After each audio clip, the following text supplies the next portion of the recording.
औज़ुबिल्लाहिमिनश्शैतानिर्रजीम बिस्मिल्लाहिर्रहमानिर्रहीम।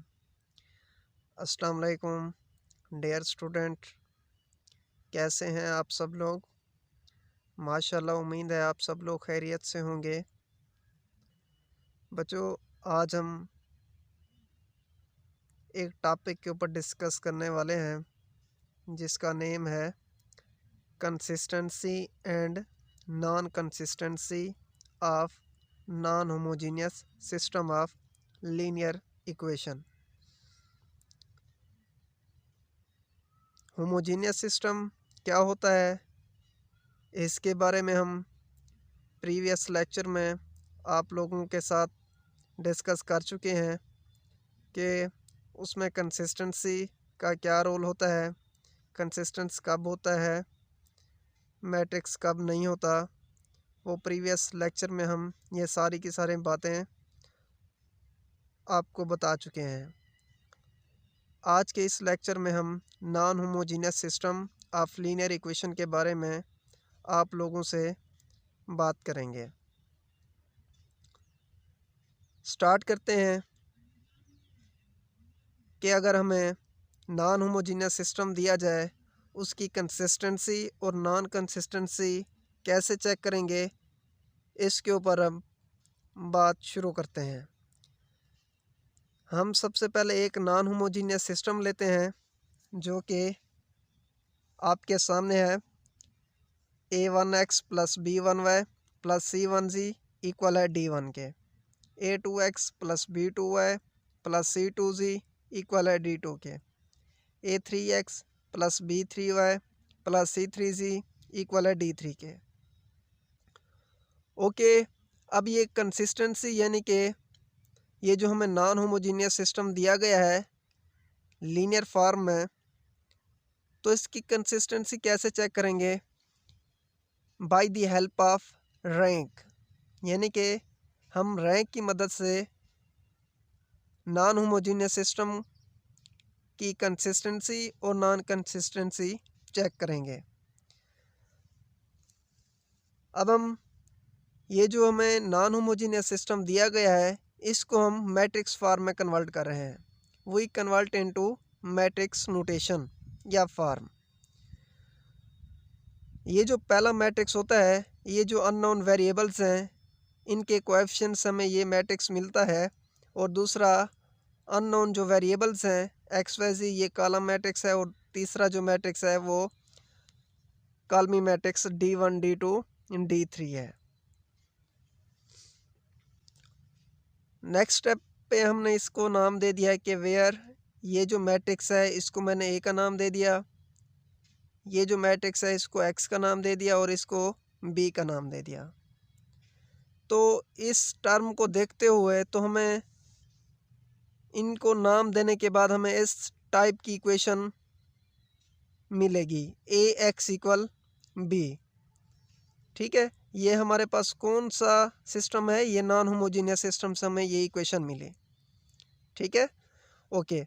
इसके बाद अब हम बात करते हैं कि इसका वर्किंग रूल क्या होगा, यानी कि कैसे हम चेक करेंगे कि सिस्टम जो हमें नॉन होमोजीनियस दिया गया है ये कंसिस्टेंस कब होगा और नॉन कंसिस्टेंस कब होगा। तो सबसे पहले नंबर पे आपने क्या करना है, ऑगमेंटेड मैट्रिक्स लेना है। पहले नंबर पे हमने बात करनी है ऑगमेंटेड मैट्रिक्स, यहाँ से लेना है। ऑगमेंटेड मैट्रिक्स को हम ए बी से ज़ाहिर करते हैं। ऑगमेंटेड मैट्रिक्स को डिफ़ाइन किस तरह से करेंगे? ये जो हमारे पास मैट्रिक्स ए है, इसमें हम बी वाले मैट्रिक्स को ऐड कर देंगे, तो उससे जो नया मैट्रिक्स मिलेगा उस मैट्रिक्स को हम ऑगमेंटेड मैट्रिक्स का नाम देंगे। ठीक है, ऑगमेंटेड मैट्रिक्स क्या होता है, यानी कि ए मैट्रिक्स में बी वाले कॉलम को ऐड कर दें इसी मैट्रिक्स ए में, तो हमें ए बी मैट्रिक्स हासिल होगा जिसको हमने ऑगमेंटेड मैट्रिक्स का नाम दे दिया है। सेकंड स्टेप पे हमने क्या करना है, रैंक फाइंड आउट करना है। इसी ए बी मैट्रिक्स का क्या रैंक फाइंड आउट करना है। रिड्यूस करेंगे इसको एचिलॉन फॉर्म में। सेकंड स्टेप पे इसी ए बी, ये जो ऑगमेंटेड मैट्रिक्स दिया गया है, इसको हम एचिलॉन फॉर्म में कन्वर्ट करेंगे। एचिलॉन फॉर्म क्या होती है कि गिवन मैट्रिक्स में हम डायगोनल एलिमेंट्स को 1 1 बनाते हैं बाई रो ऑपरेशन के तहत, यानी उसके ऊपर हम ऑपरेशन इस्तेमाल करके डायगोनल एलिमेंट्स को 1 1 बनाना होता है और उसके नीचे सारे एलिमेंट ज़ीरो करने होते हैं। एक्चुअली उसी टर्म शेप को हम एक्लॉन फॉर्म का नाम देते हैं। सेकंड स्टेप पे हमने क्या कहा कि ये जो एगमेंटेड मैट्रिक्स होगा इसको हम एचिलॉन फॉर्म में कन्वर्ट करेंगे। थर्ड स्टेप पे if rank of A equal होगा ऑगमेंटेड मैट्रिक्स के, रैंक ऑफ ए ये जो हमारे पास अगर मैं इसको डोमिनेट कर दूं तो ये हमारे पास क्या बन गया, ए मैट्रिक्स बन गया। इसका रैंक अगर इक्वल आ गया इस टोटल मैट्रिक्स के रैंक के, इसको अगर मैं छुपा दूं तो ये मेरे पास ए होगा मैट्रिक्स, इसका रैंक देखेंगे और बाद में फिर कंप्लीट का यानी ए बी का रैंक, अगर ये दोनों आ गए इक्वल तो उस वक्त जो हमें गिवन सिस्टम होगा वो क्या होगा, कंसिस्टेंट होगा। ये कब होगा, यानी rank of coefficient of matrix A equal होगा rank of A B augmented matrix के। अगर इन दोनों का रैंक इक्वल आ गया तो उस वक्त हम क्या कहेंगे कि जो हमारे पास गिवन सिस्टम है वो क्या है, कंसिस्टेंट है। ठीक है।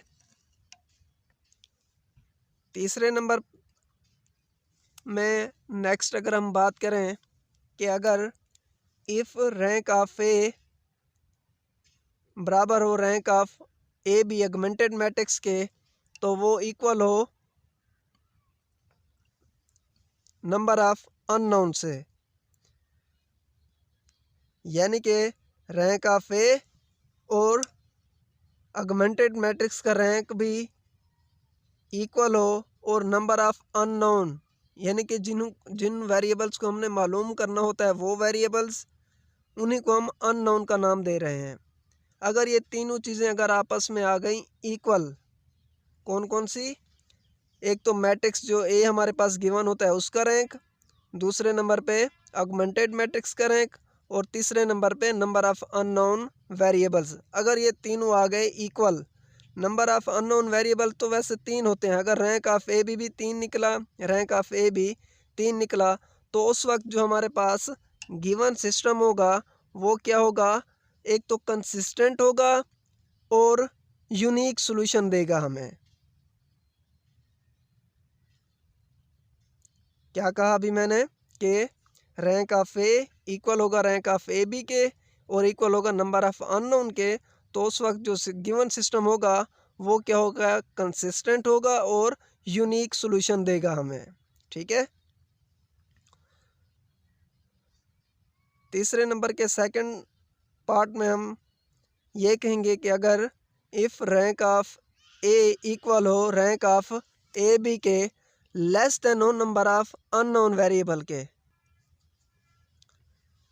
तो उस वक्त जो गिवन सिस्टम होगा वो कंसिस्टेंट तो होगा लेकिन इनफाइनाइट सॉल्यूशन देगा हमें। ठीक है।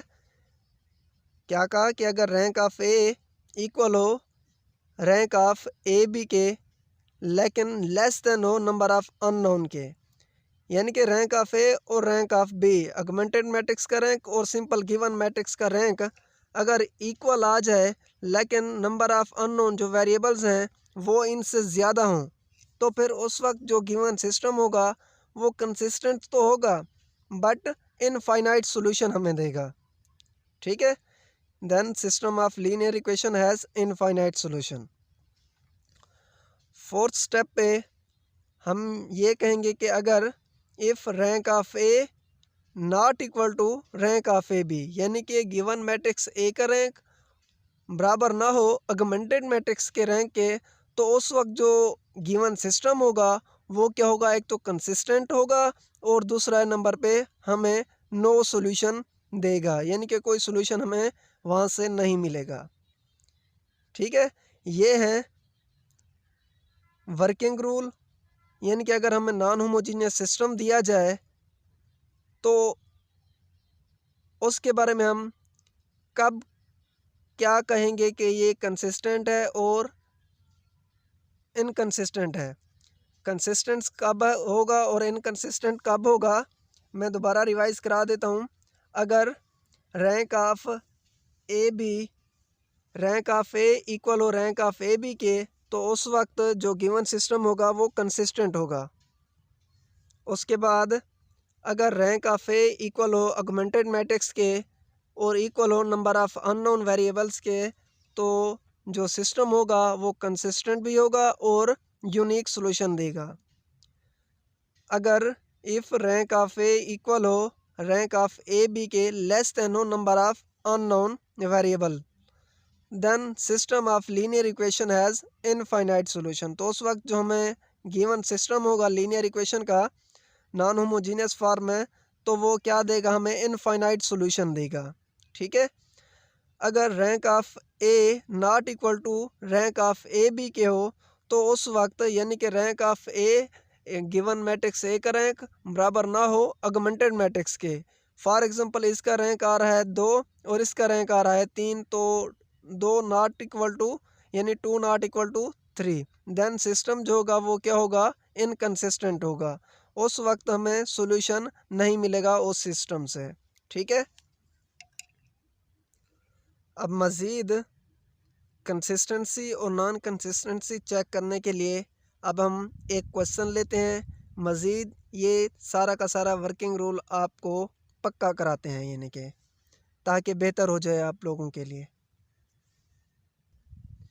ये हमारे पास एक क्वेश्चन है जो कि नॉन होमोजीनियस फॉर्म में है। x1 + 2x2 + x3 बराबर है -1 के, 6x1 + x2 + x3 बराबर है -4 के, 2x1 - 3x2 - x3 इक्वल है 0 के। ठीक है। सबसे पहले हम क्या करेंगे, अगर हमें नॉन होमोजीनियस सिस्टम दिया जाएगा तो उससे हम ऑगमेंटेड मैट्रिक्स बनाएंगे। ठीक है। वही convert into augmented matrix form में कन्वर्ट करेंगे। ऑगमेंटेड मैट्रिक्स को हम ए बी से ज़ाहिर करते हैं। पहला जो मैट्रिक्स ए होगा उसको हम कोएफिशिएंट मैट्रिक्स का नाम देते हैं, यानी कि x1 x2 x3 के जो कोएफिशिएंट हैं उससे जो हमें मैट्रिक्स मिलेगा उसको हम ए का नाम देते हैं। 1 6 2 2 1 -3 1 1 -1, और ये बी वाला अगर हम इसमें ऐड कर देंगे तो हमारे पास ऑगमेंटेड मैट्रिक्स मिल जाएगा। ठीक है। उसके बाद पहले नंबर पे हमने यही काम करना था कि जो गिवन नॉन होमोजीनियस सिस्टम होगा उससे हम ऑगमेंटेड मैट्रिक्स बनाएंगे। तो ये हमारे पास ऑगमेंटेड मैट्रिक्स आ गया। उसके बाद सेकंड स्टेप पे हमने ये काम करना है कि इस गिवन ऑगमेंटेड मैट्रिक्स को एचिलॉन फॉर्म में कन्वर्ट करना है। We convert into echelon form. ठीक है। ऑगमेंटेड मैट्रिक्स को एचिलॉन फॉर्म में कन्वर्ट करने के लिए क्या करेंगे कि फर्स्ट रो का फर्स्ट कॉलम का फर्स्ट एलिमेंट 1 होना चाहिए। तो इस गिवन ऑगमेंटेड मैट्रिक्स में पहला एलिमेंट 1 है पड़ा, तो इसके नीचे सारे के सारे एलिमेंट अब 0 बनाएंगे। क्या करेंगे, R2 में 6 को 0 करना है और R3 में 2 को 0 करना है। कौन सा ऑपरेशन इस्तेमाल करेंगे, R2 6 को 0 बनाने के लिए 6 - 6 करेंगे तब ही ये 0 होगा। तो क्या करेंगे, 6 को R1 के साथ मल्टीप्लाई करके इस 2 में से माइनस कर देंगे, 2 को इस 1 में से फिर माइनस कर देंगे, सब्ट्रैक्ट कर देंगे। R2 - 6 R1, यानी R2 का पहला एलिमेंट लिखो, फिर 6 को R1 के साथ मल्टीप्लाई करके इनको माइनस कर दो, 6 - 6 0 हो जाएगा। फिर 1 - 6 2 12 -11 बचेगा, 1 - 6 -5 -4 -6 +2 बचेगा। ठीक है। R3 में चेंजिंग लानी है तो फिर R3 - 2 R1, 2 - 2 0 -3 -4 -7 -1 -2 -3 0 माइनस प्लस हो जाएगा, 2 आ जाएगा, 0 + 2 2 हो जाएगा। उसके बाद क्या करेंगे, सेकंड रो का सेकंड कॉलम का सेकंड एलिमेंट 1 बनाना है। तो ये -11 है, इसको 1 बनाना है। क्या कर रहे हैं हम, इस R3 को और R2 को इंटरचेंज कर रहे हैं। ठीक है। यानी कि इनकी जगह रिप्लेस कर रहे हैं हम, R2 की जगह R3 को लिख रहे हैं, R3 की जगह R2 को। ठीक है। रिप्लेस कर दें। रिप्लेस करने के बाद आपने क्या करना है, इस -7 को अब हमने क्या करना है, 1 बनाना है। तो क्या कर दें, -7 1/7 को R2 के साथ मल्टीप्लाई कर दो। जब -1/7 को R2 के साथ मल्टीप्लाई करेंगे, इसके साथ मल्टीप्लाई करेंगे तो 0 आ जाएगा। जब इसके साथ मल्टीप्लाई करेंगे तो 1 आ जाएगा। इसके साथ मल्टीप्लाई करेंगे तो 3/7, इसके साथ 2 के साथ जब ये मल्टीप्लाई होगा तो -2/7 हो जाएगा। ठीक है।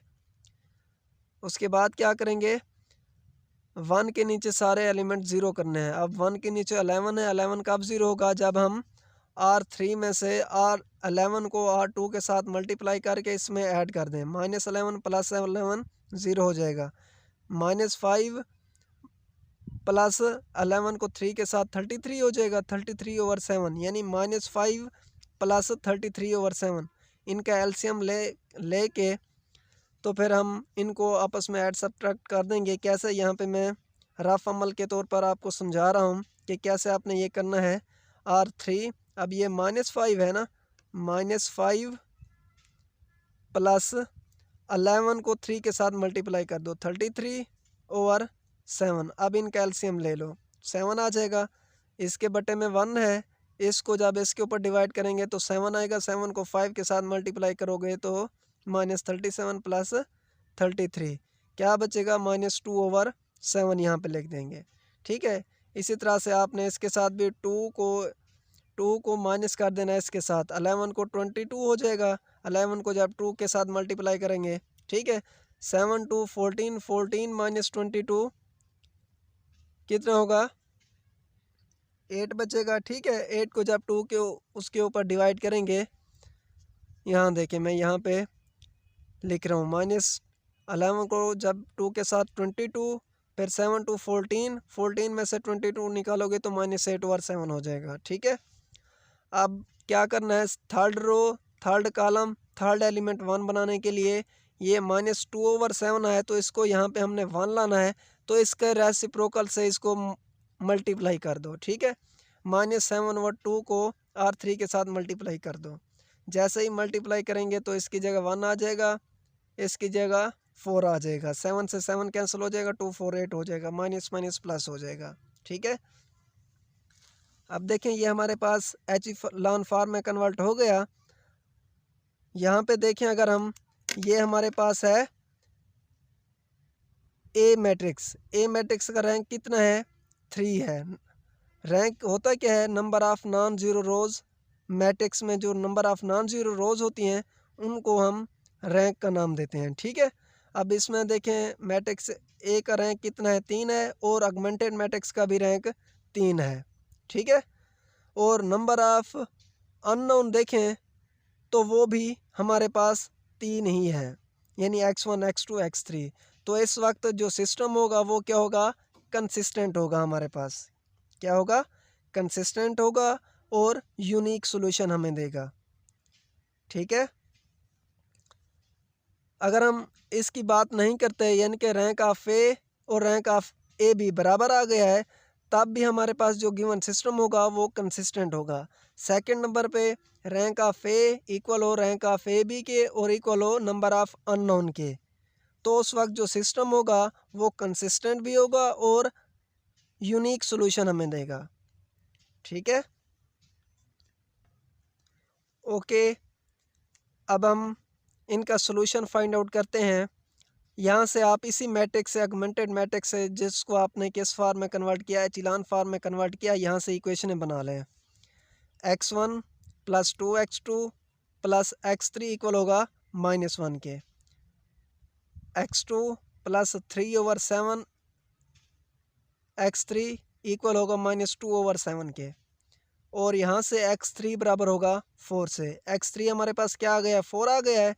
तो इसको आप इस इक्वेशन में पुट कर दें x3 की जगह, तो यहाँ से हम x2 की वैल्यू एवोल्यूएट कर सकते हैं। ठीक है। तो इसमें पुट करने के बाद 3 4 12 हो जाएगा। 3 4 12 को ओवर 7 को राइट साइड पे लें, -12/7 हो जाएगा। इसका आप एलसीएम ले लें, 7 आ जाएगा। -2 -12 -14/7 डिवाइड करेंगे तो -2 आ जाएगा। 7 2 14 होता है। इसी तरह से x2 की वैल्यू हमारे पास 2 आ गई। अब क्या करें, x3 और x2 की वैल्यू को इस इक्वेशन में पुट कर दें तो हमारे पास x1 की वैल्यू आ जाएगी। ठीक है, x1 -2 2 4 हो जाएगा, +4 इक्वल -1, -4 से +4 कैंसिल हो जाएगा, x1 किसके इक्वल आ जाएगा, -1 के। ये हमारे पास क्या आ गए, यूनिक सोल्यूशन आ गए, यानी कि x1 x2 x3 की वैल्यू हमारे पास आ गई। ये कब आएंगी हमारे पास, यानी कब यूनिक सोल्यूशन होगा, जब रैंक ऑफ ए बराबर होगा rank of A B equal होगा नंबर ऑफ अननोन से। तो उस वक्त जो हमें गिवन सिस्टम होगा हमारे पास एक तो कंसिस्टेंट होगा और यूनिक सॉल्यूशन देगा। ठीक है, अब सेकंड नंबर पे हमने बात की थी कि अगर रैंक ऑफ ए बराबर हो रैंक ऑफ ए बी के, लेकिन लेस देन हो नंबर ऑफ अननोन के, यानी कि अगर हमें मैट्रिक्स यहाँ पे ये कम्प्लीटली रो ज़ीरो हो जाती, तो इस वक्त अगर हम देखें रैंक ऑफ ए और rank of augmented matrix equal हैं आपस में, लेकिन नंबर ऑफ अननोन हमारे पास कितना है, 3 है। अब इस गिवन मैट्रिक्स का रैंक कितना है, 2 है, रैंक ए का भी और रैंक ए बी का भी। यहाँ पे 2 रैंक है इस मैट्रिक्स का, लेकिन नंबर ऑफ अननोन हमारे पास 3 है। ठीक है, तो यहाँ से लेस देन है, तो इस केस में बच्चों क्या होगा, यानी कि जो हमें गिवन सिस्टम होगा लीनियर इक्वेशन का, वो क्या होगा, इनफाइनाइट सॉल्यूशन देगा हमें। ठीक है, कंसिस्टेंट तो होगा लेकिन इनफाइनाइट सॉल्यूशन देगा। थर्ड केस में हमने क्या कहा था कि अगर rank of A not equal हो rank of A B, rank A का और रैंक ऑगमेंटेड मैट्रिक्स का अगर आपस में इक्वल ना हो, so therefore system is inconsistent. अब देखें इस मैट्रिक्स में रैंक ऑफ ए हमारे पास 2 है और रैंक ऑफ ए भी हमारे पास 3 है, तो इस सिस्टम में क्या होगा, यानी इस गिवन मैट्रिक्स में हमारे पास ये जो सिस्टम दिया गया होगा वो क्या होगा, इनकंसिस्टेंट होगा। ठीक है, यानी कि उसके सॉल्यूशन हमें नहीं मिलेंगे। ठीक है, ओके, ये था आज का हमारा लेक्चर। ठीक है, कोई ऐसी बात जो आपको समझ ना आई हो तो आप हमारे साथ ईमेल के तहत आप हमसे रब्ता कर सकते हैं। ठीक है, और कोई भी ऐसा क्वेश्चन हो जो आपको क्लियर ना हो रहा हो तो व्हाट्सएप पे भी आप हमसे बात कर सकते हैं। ठीक है, ओके, अस्सलाम वालेकुम, thank you for watching this video.